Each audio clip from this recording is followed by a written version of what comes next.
Cooking hacks প্রতিদিনের ইফতার। এখন বানাচ্ছি আনারসের পঞ্চমিত।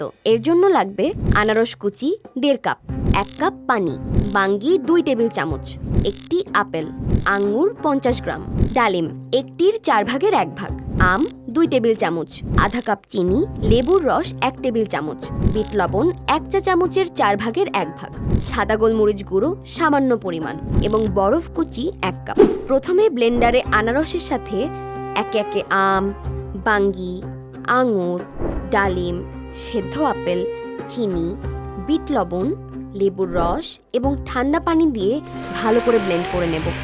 এরপর ছাঁকনি দিয়ে ছেঁকে মিশ্রণটি আবারও ব্লেন্ডারে ঢেলে এর সাথে বরফ এবং গোলমরিচ গুঁড়ো দিয়ে আরও অল্প কিছুক্ষণ ব্লেন্ড করে নিচ্ছি। সবশেষে গ্লাসে ঢেলে পরিবেশন করছি দারুণ স্বাদের আনারসের পঞ্চমিত। কুকিং হ্যাক্স প্রতিদিনের ইফতার।